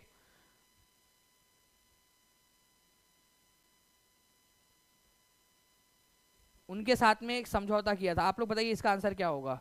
east India Company, Nawab of Awadh, Mughal empire and East India Company, Mughal empire and East India Company, East India Company, East India Company दो बार आ गया है, मुगल एम्पायर वाला, ठीक है। तो इस क्वेश्चन में दो बार आ गया है फ्रेंड्स आप लोगों का ये, ठीक है, दो बार यहां पर में आ चुका है बी और सी के अंदर में। तो मुगल एम्पायर कौन थे? मुगल एम्पायर थे आपके उस समय में शाह आलम दो, दो बार दिया हुआ है यहां पर में, ये याद रखना है आप लोगों ने। शाह आलम दो मुगल एम्पायर थे, शाह आलम दो, उनके साथ में ये समझौता हुआ था जिसके तहत अवध, जिसके तहत बंगाल, बिहार और उड़ीसा की जमींदारी अंग्रेजों को दे दी गई, ईस्ट इंडिया कंपनी को। और कहा गया कि भाई आप और मुगल जो शासक थे शाह आलम दो, इनको पेंशनर बना दिया गया। ये क्वेश्चन आया था ना कि कौन सा मुगल बादशाह था जो अंग्रेजों का पहला पेंशनर बना था? तो पेंशनधारी बन गया था ये, पेंशनर, पेंशन, तो पेंशनधारी बन गया था आप लोगों का शाह आलम दो। ये भी याद रखेंगे आप सभी लोग, ठीक है। तो अब इस क्वेश्चन का आंसर लगाए तो लगाए क्या आप लोग? यहाँ पर मैं अब देखिए फ्रेंड्स, वो एक टाइपिंग एरर है, टाइपो है, दो जगह पे मुगल एम्पायर दे दिया गया है। तो आप लोग answer more than one of the above लगा दो। अब दो जगह पे दिया है तो क्या कर सकते हैं उसमें, है ना। चलिए, तो ई लगा दीजिए फिर उसका आंसर आप लोग, मोर than one of the above. वो एक टाइपो है, ठीक है, वो आई थिंक शायद सब जब वो स्लाइड में डालते हैं ना क्वेश्चन तो दो बार पेस्ट हो गया होगा वो, ठीक है। चलिए, तो ये याद रखेंगे, मुगल एम्पायर और ईस्ट इंडिया कंपनी के बीच में हुई थी, जिसमें से बिहार, बंगाल, बिहार और उड़ीसा की जो दीवानी अधिकार है, टैक्स कलेक्ट करने का अधिकार, वो ईस्ट इंडिया कंपनी को दे दिया गया था। 2011 की जनगणना के अनुसार बिहार राज्य जनसंख्या के अनुसार देश में कौन से स्थान पर है? ये क्वेश्चन का आंसर करेंगे सभी लोग। देखिए फ्रेंड्स, 2432 यहाँ पर में लाइक्स हो चुके हैं आप लोगों के, 2400 प्लस। जल्दी जल्दी से आप सभी लोग इसका नंबर जो है वो 3000 के पार पहुंचाओगे आप सभी लोग मिलकर, जल्दी से, हर एक बच्चे की जिम्मेदारी है। बताइए इस पर्टिकुलर क्वेश्चन का आंसर क्या होगा? बिहार 2011 की जनगणना के अनुसार बिहार जो है वो कौन से नंबर पे आता है? तो जनगणना के जनसंख्या के अनुसार, ठीक है, सबसे पहले नंबर पे आती है आता है आपका यूपी, दूसरे नंबर पे आता है महाराष्ट्र, बिहार तीसरे नंबर पे आता है, थर्ड नंबर के ऊपर में, ठीक है। इस को देखिए आप लोग, ठीक है। तो उत्तर प्रदेश सबसे पहले नंबर पे है आपका, ठीक है, महाराष्ट्र जो है दूसरे नंबर पे है और बिहार तीसरे नंबर पे है। बिहार पूरे भारत का कितना प्रतिशत जनसंख्या को कैरी करता है? ये क्वेश्चन टीआरई में आया था कि नहीं आया था? जितने लोगों को पता है वो हाथ ऊपर करके जल्दी बता देंगे कि जी सर ये क्वेश्चन पूछा गया था टीआरई के अंदर में।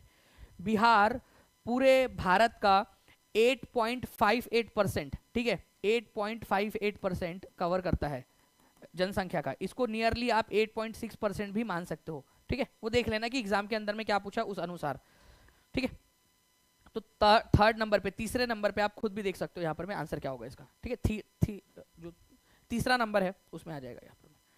नेक्स्ट क्वेश्चन की तरफ में आगे बढ़े हम लोग यहाँ पर में। उससे पहले मैं आप लोगों को एक बड़ी लिस्ट दिखाना चाहूंगा भारत का, ठीक है, और वहां पर में कितना परसेंट उनका एरिया कवर है, ठीक है, ये आप लोगों को करवाया हुआ है। तो बिहार तीसरे नंबर पे है, ठीक है, और 8.58% एरिया, 8.58% जनसंख्या अपने अंदर में कैरी करता है। चौथे नंबर पे पश्चिम बंगाल है।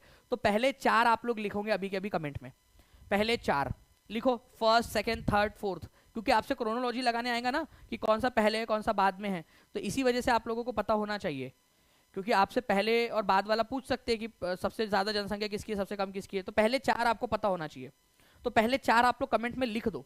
देखो ये छोटी छोटी एक्टिविटीज ही है फ्रेंड जो आप लोगों को आगे लेकर जाएगी, ये याद रखना है आप लोगों ने। निम्नलिखित में से कौन सा बिहार का पहला अंग्रेजी समाचार पत्र है? अंग्रेजी समाचार पत्र, बिहार से निकाला गया पहला अंग्रेजी समाचार पत्र, ठीक है। तो हिंदी समाचार पत्र की बात करें तो बिहार बंधु हो जाएगा, केशव राम भट्टा ने निकाला था। और इंग्लिश न्यूज़पेपर की बात करेंगे तो गुरु प्रसाद सेन के द्वारा निकाला गया, द बिहार हेराल्ड, ठीक है। तो अंग्रेजी बोला है ना आप लोगों से, ठीक है, the Bihar Herald, Bihar Herald, ठीक है। किसने निकाला था अगर ये क्वेश्चन आ जाए आप लोगों से तो गुरु प्रसाद सेन, गुरु प्रसाद सेन, गुरु प्रसाद सेन ने निकाला था इसको, गुरु प्रसाद सेन ने, ठीक है। ये अखबार जो है आप लोगों का फ्रेंड्स 1875 के अंदर में निकाला गया था, 1875 के अंदर में, ओके। और अगर मैं बात करूं आप लोगों से हिंदी की, तो बिहार बंधु नाम से एक अखबार था आपका, केशव राम भट्टा ने निकाला था। मैं आपको दिखा भी देता हूँ, ठीक है। हिंदी न्यूज़पेपर 1872 में केशव राम भट्टा, English newspaper the Bihar Herald, ठीक है, 1875 के अंदर में। ये 2 पॉइंट आप लोगों ने अच्छे से याद रखने हैं। नेक्स्ट क्वेश्चन की तरफ में आगे बढ़ते हैं फ्रेंड्स। निम्नलिखित में से किस शहर को मक्के का प्रवेश द्वार कहा जाता है? NCERT 7th class, please team मैं रिक्वेस्ट करूंगा कि अगर पॉसिबल हो तो उसको लगा दिया जाए। 7th क्लास का हिस्ट्री में दिया गया पॉइंट है और वहां से उठाया है, ठीक है। मक्के का प्रवेश द्वार किसको कहा जाता है? जल्दी बताइए आप सभी लोग, ये बार बार पढ़ाया है मैंने आप लोगों को, ठीक है। जल्दी बताइए आंसर क्या होगा।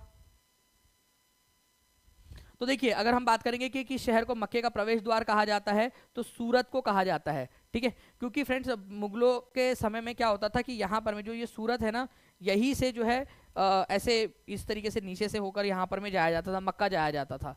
तो सूरत को मक्के का प्रवेश द्वार कहा जाता है भारत के अंदर में, भारत में ठीक है, मक्के का प्रवेश द्वार सूरत को।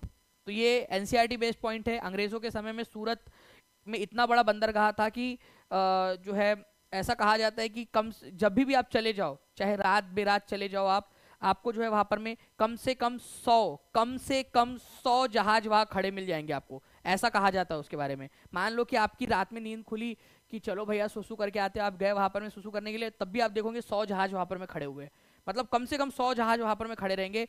ऐसा जो है फ्रेंड्स यहाँ पर में ओविंगटन नाम की एक मैगजीन थी, उसने छापा था, ओविंगटन क्रॉनिकल था, इंग्लिश क्रॉनिकलर, उसने ये छापा था कि सूरत में कभी भी चले जाओ 100 से कम तो जहाज खड़े रहते ही नहीं थे, इतना बड़ा बंदरगाह था वहां। अब तो चलो इतना बड़ा नहीं रहा वो, ठीक है। सूरत गेट ऑफ मक्का भी इसको कहते हैं आप लोग यहाँ पर में। किस प्रसिद्ध सूफी संत को चिरागे दिल्ली के नाम से जाना जाता है? चिरागे दिल्ली के नाम से, बताइए जल्दी से कौन सा सूफी संत है? जी हाँ बिल्कुल, झारखंड पीआरटी के अंदर में भी ये काम आएगा, ये आपका जब होगा उस समय में भी तैयारी करा दीजिएगा। सिराज अहमद जी बिल्कुल कराएंगे, आप टेंशन बिल्कुल भी ना लो, ठीक है। तो आगे बताइए इसका आंसर क्या होने वाला है आप लोगों का? चिरागे दिल्ली, बहुत फेमस क्वेश्चन है ये तो, और ये तो DSSB में भी पूछा जा सकता है और बिहार की एग्जाम्स के अंदर में भी।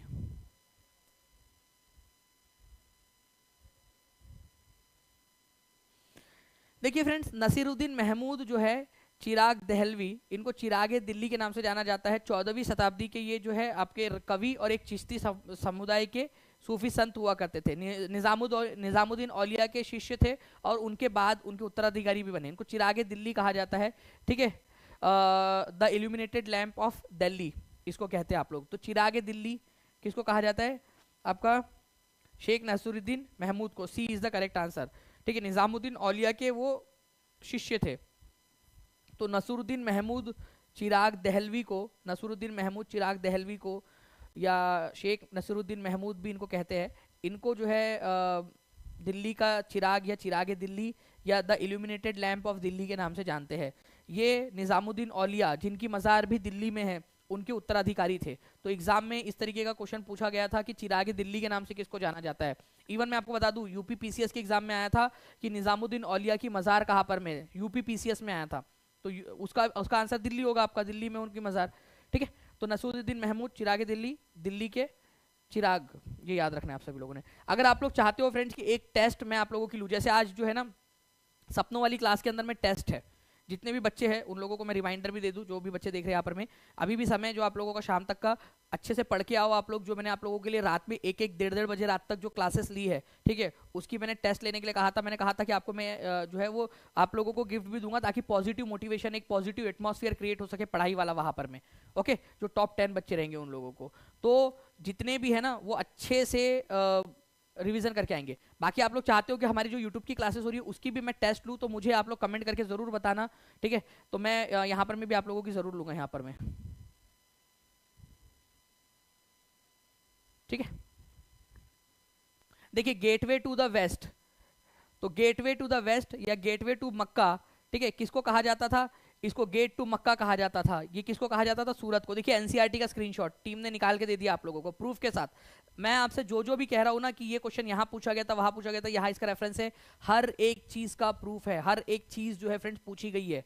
आप बस अच्छे से पढ़ो, ठीक है, आपका पेपर आराम से क्लियर हो जाएगा। कूका आंदोलन निम्नलिखित में से कौन से राज्य से संबंधित है? एग्जाम में पूछा गया क्वेश्चन आपका, ठीक है। कूका राज्य, कूका,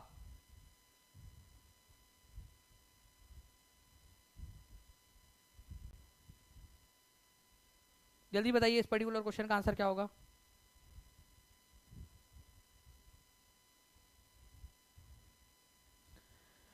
तो कूका आंदोलन जो है फ्रेंड्स ये आपका पंजाब से रिलेटेड है, ये याद रखेंगे आप सभी लोग। कूका आंदोलन, इसको नामधारी आंदोलन के नाम से भी जाना जाता है। ये बिहार में पता नहीं क्यों बार बार ये क्वेश्चन रिपीट करके पूछ रहे एग्जाम वाले, बिहार के अलग अलग एग्जाम्स में आया हुआ है। पंजाब में इसकी शुरुआत 1849 के अंदर में हुई थी, ठीक है, पंजाब को जब अंग्रेजों ने विलीन कर लिया था उसके बाद में।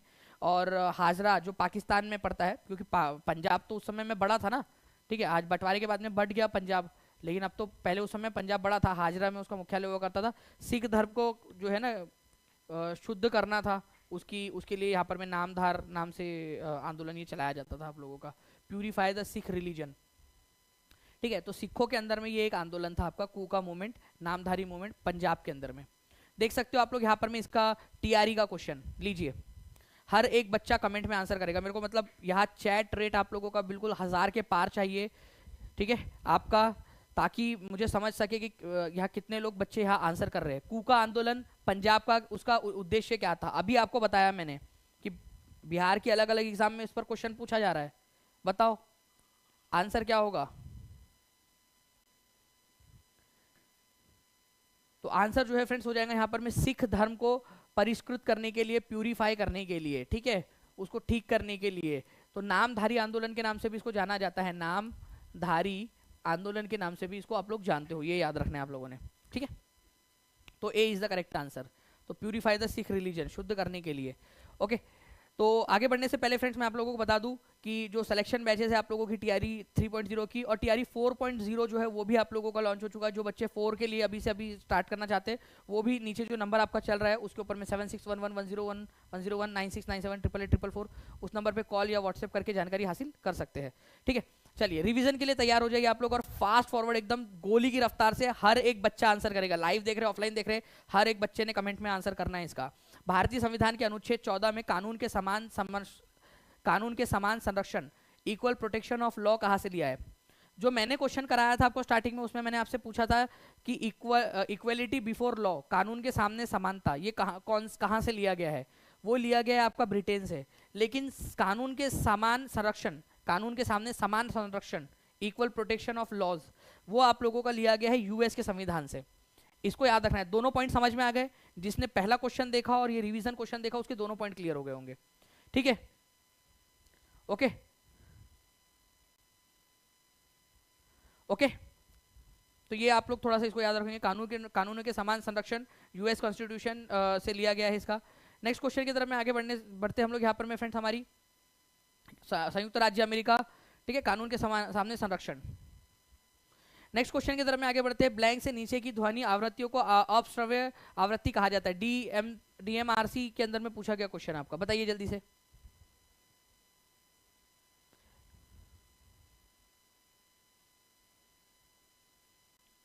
बिल्कुल ज्योति जी, थ्योरी वाली जो क्लास है DTPLB के लिए, वो भी चलने लगेगी। तो देखिए यहाँ पर मैं आपकी कितने नीचे की 20 हर्ट्ज से नीचे की आवाज इंसान नहीं सुन सकते, ये याद रखना। आपसे नीचे कहा है ना कि कितने के नीचे की आवाज नहीं सुन सकते, तो 20 हर्ट्ज से नीचे की आवाज नहीं सुन सकते आप, तो सी इज द करेक्ट आंसर। ठीक है, सूर्य मंदिर कहाँ पर में स्थित है? कहाँ पर में स्थित है? इसको ब्लैक पगोड़ा के नाम से भी जाना जाता है, और किसने बनाया था ये आप लोग बताएंगे। ठीक है, जल्दी जल्दी बताइए इस पर्टिकुलर क्वेश्चन का आंसर क्या होगा, जल्दी जल्दी से आप सभी लोगों ने बताना है।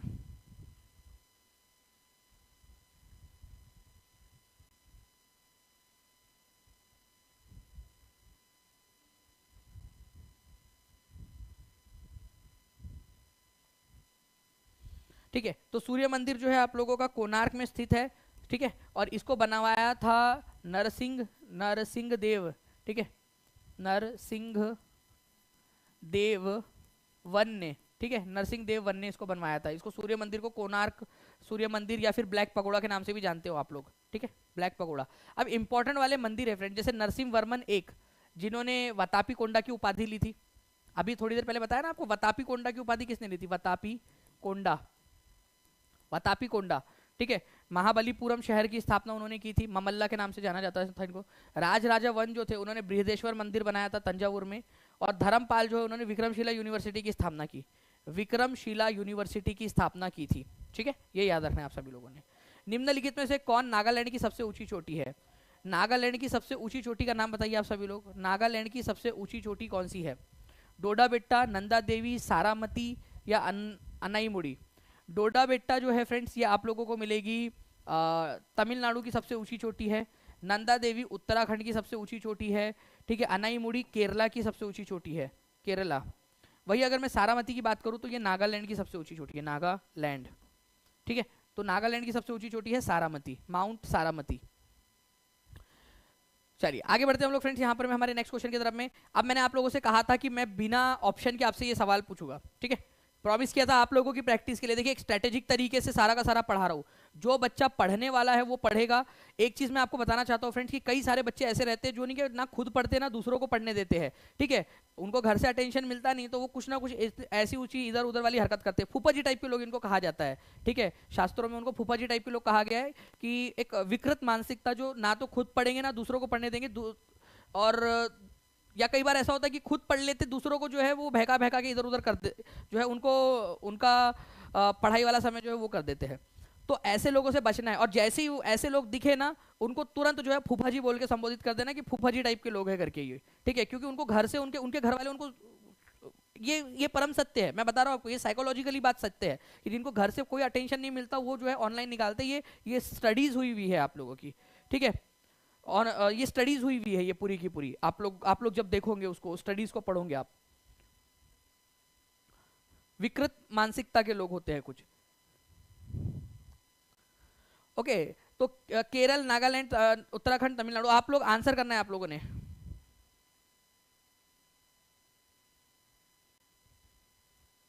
जल्दी जल्दी से बताइए आप सभी लोग, इसका आंसर क्या होगा? 2750 लाइक्स हो गए, 3000 का टारगेट था। जल्दी से आप लोग जो है फ्रेंड्स उसको भी पूरा कर देंगे सभी के सभी लोग मिलकर। तो देखिए यहाँ पर मैं केरल की, आप लोग लिखेंगे, मेरे को हर किसी बच्चे से चाहिए यहाँ पर केरल की सबसे ऊंची चोटी कौन सी है, नागालैंड की कौन सी, उत्तराखंड की कौन सी, तमिलनाडु की कौन सी है। ठीक है, आप लोगों को आंसर करना है, और ये मैं आप लोगों से कमेंट में चाहता हूँ इसका आंसर।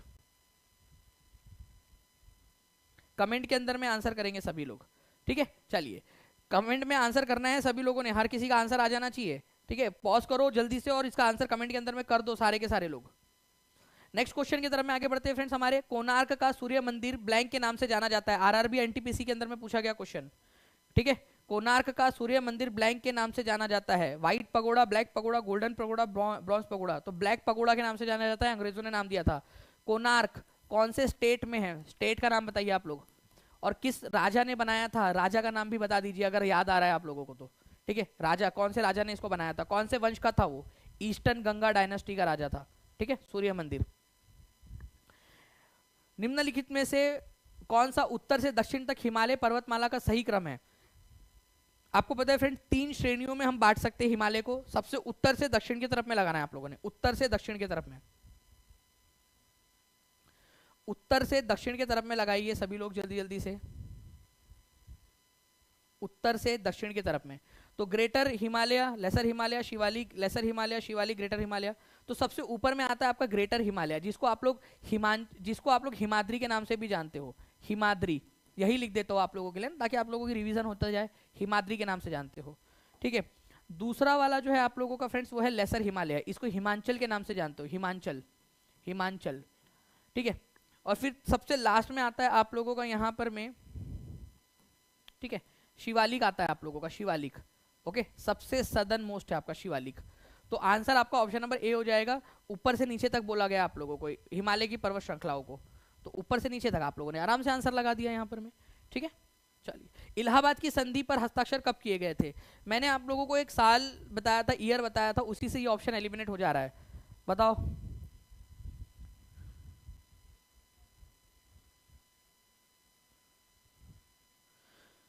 जी। तो देखिए फ्रेंड्स, बक्सर की लड़ाई हुई थी 1764 में। उसके अगले साल 12 अगस्त 1765 को जो है फ्रेंड्स इलाहाबाद की संधि होती है। ईस्ट इंडिया कंपनी, ठीक है, और मुगल एम्पायर के बीच में, मुगल जो शासक है उनके बीच में। ईस्ट इंडिया कंपनी की तरफ से थे रॉबर्ट क्लाइव, ठीक है, रॉबर्ट क्लाइव। और मुगल बादशाह उस समय में थे शाह आलम, शाह आलम। 2-3 चीजें हैं, शाह आलम 2 बोलते हैं इनको। 2-3 चीजें जो आपको याद रखनी इलाहाबाद की संधि से रिलेटेड। बक्सर की लड़ाई के बाद में हुई थी, ठीक है। बंगाल, बिहार और उड़ीसा की दीवानी अधिकार, टैक्स कलेक्ट करने का अधिकार अंग्रेजों को दे दिया गया, ठीक है।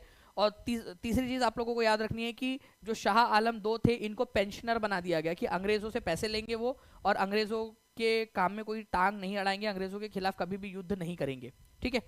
नेक्स्ट क्वेश्चन की तरफ में आगे बढ़ते हैं। विक्रम संवत की शुरुआत कब से हुई थी। विक्रम संवत की शुरुआत, ठीक है, अभी आपको बताया ना मैंने कि विक्रम संवत और शक संवत, इनके बीच का जो गैप है वो 135 ईयर्स का है। थोड़ी देर पहले हम लोगों ने देखा था 135 ईयर्स का गैप है, ठीक है। विक्रम संवत पहले हुआ था आप लोगों का बीसी में। तो विक्रम संवत जो है फ्रेंड्स आप लोगों का, विक्रम संवत 57 बीसी में स्टार्ट हुआ था। विक्रम संवत ईसा मसीह के भी जन्म के पहले, ओके। और शक संवत जो है कनिष्क ने स्टार्ट किया था, शक संवत, शक संवत, ठीक है, 78 एडी में। हमारे भारत का ऑफिशियल कैलेंडर ये है शक संवत। तो विक्रम संवत की बात हो रही है, इसी वजह से आंसर आप लोगों का ऑप्शन नंबर 1 हो जाएगा, ठीक है। नेक्स्ट क्वेश्चन की तरफ में आगे बढ़ते हैं। चंपा का प्राचीन शहर ब्लैंक महाजनपदों की राजधानी माना जाता है। कौन सा वाला महाजनपद है जिसकी राजधानी माना जाता है, बताइए जल्दी जल्दी से आप सभी लोग। चलिए 2870 लाइक्स हो चुके हैं फ्रेंड्स। 130 लाइक्स की जरूरत है हमारा जो है, 120 लाइक्स की जरूरत है जल्दी से हमारा आज का टारगेट कंप्लीट होने के लिए। सभी लोग एक साथ दबाकर जो है लाइक एंड शेयर करते रहेंगे। जिन्होंने भी टीचिंग परीक्षा चैनल को सब्सक्राइब नहीं किया, चैनल को सब्सक्राइब करके बेल आइकन दबा दो, ताकि ऐसे ही आप लोगों को क्लासेस मिलती रहे अच्छे से, ओके। जो नेशनल मूवमेंट वाली क्लासेस डाली है, आई होप आप लोगों ने उसको देखना स्टार्ट कर दिया होगा। मंडे के दिन उसकी टेस्ट लेने वाला हूँ मैं पेड में, उसकी भी क्लास शेड्यूल हो चुकी है, ओके। तो चंपा जो है आप लोगों का फ्रेंड्स, ये क्या है आप लोगों का अंग महाजनपद की राजधानी थी, अंग महाजनपद की राजधानी, ठीक है, अंग महाजनपद की राजधानी। और चंपा आज के भागलपुर में मिलेगा आपको, भागलपुर, भागलपुर, ठीक है। नाउ फ्रेंड्स आप लोगों की जो है ऑनलाइन टेस्ट जो है आप लोगों को ये आप लोगों को जो है टेस्ट भी आप लोग कर सकते हो यहाँ पर मैं अटेम्प्ट, मैं आपको टेस्ट की जो लिंक है वो यहाँ पर मैं आप लोगों को दी जा रही है, टेस्ट भी आप कर सकते हो। साथ ही साथ मैं आप लोगों को बताना चाहूँगा कि जितने भी बच्चे हैं, ठीक है, जो टीचिंग परीक्षा के साथ में जुड़ना चाहते हैं, एक सिंपल सा है आप लोगों का, ठीक है, सिंपल सा एक तरीका है, ठीक है। टीचिंग परीक्षा का कोई भी आप लोग मान लीजिए कोई भी जो वीडियो है यूट्यूब वीडियो, उसके नीचे में आप जाओगे तो वहाँ पर में एक लिंक मिलेंगी आप लोगों को। उस लिंक पर जैसे ही आप क्लिक करोगे, ठीक है, उस लिंक पर क्लिक करते ही आप लोगों का क्या होगा, आप लोगों के सामने एक लिंक और खुलकर सामने आ जाएगी। उस लिंक पर आप जो भी कोर्स परचेस करना चाहते हो आप लोग बिल्कुल ओटीपी लेस उसके अंदर में जाकर आप कर सकते हो, ठीक है। उसमें जाकर आप लोग आराम से कर लोगे, आप लोगों को कोई भी दिक्कत नहीं आने वाली है, ठीक है। चलिए ओके, ये इस तरीके की लिंक है आप लोगों की लिंक ट्री वाली बन जाती है, जो आपको टीचिंग परीक्षा के यूट्यूब चैनल के ऊपर में लेकर चला जाता है डायरेक्टली, ठीक है। चलिए तो मिलते हैं फ्रेंड्स हम लोग हमारे नेक्स्ट लेक्चर के अंदर में। तब तक अगर आप लोगों का कोई भी सवाल है तो आप लोग कमेंट में पूछ सकते हो। And thank you very much friends, आप सभी लोगों का सबसे पहले तो थैंक यू वेरी मच सभी को दिल से, 3000 प्लस, ठीक है, यहाँ पर मैं लाइक्स के लिए आप लोगों का जो टारगेट था आप लोगों ने कंप्लीट कर दिया है। पूरी टीम इससे मोटिवेट होती है, ओके। और ये आप लोगों को भी पता है फ्रेंड्स कि प्यार दो तरफा होना चाहिए। कुछ फूफाजी टाइप के लोग होते हैं कि सर लाइक क्यों बोल रहे हो, सर सब्सक्राइब का क्यों बोल रहे हो, झंडू बाम लोग हैं, ठीक है। उन लोगों को जो है ना क्या चाहिए होता है पता है क्या, वो वाले लोग हैं जो वोट भी नहीं देने जाते और सरकार से भी मांगते कि हमको ये भी दे दो, हमको वो भी दे दो करके, ठीक है। तो इस तरीके की मानसिकता, विकृत मानसिकता वाले जो लोग हैं ना, उनसे तो दूर रहना चाहिए, एकदम दूर फटाक से। तो उनको तो पहले फुर्सत में ब्लॉक करके भगा दिया जाता है इस तरीके के लोगों को, ताकि एक हेल्दी कम्युनिटी हम लोगों की, सब लोगों की बनी रहे यहाँ पर में, ओके जी। हाँ 1 to 5 के अंदर में भी ये सारे काम आएंगे आपके। चलिए बाकी हम लोग जो है फ्रेंड्स मिलते हैं नेक्स्ट क्लास के अंदर में आप लोगों का। बाकी आपकी टीआरई 4.0 से रिलेटेड कुछ न्यूज़ यहाँ पर में निकल कर सामने आई है, मैं आप लोगों को वहाँ पर मैं भेज रहा हूँ। आप लोग जल्दी से उस सेशन को भी देख लीजिए, कुछ न्यूज़ मेरे पास में है वो मैं आप लोगों के साथ में शेयर करना चाहता हूँ, ठीक है। तो सभी लोग आ जाइए, आप लोग सभी के सभी लोग उस सेशन के ऊपर में, ओके। जो अभी सेशन लेने वाला हूँ टीआरई 4 के बारे में बताने वाला हूँ, और कुछ इंपॉर्टेंट जो खबर निकल कर सामने आई है उसके बारे में भी आप लोगों को मैं बता रहा हूँ उसमें, ठीक है। आ जाइए सभी लोग।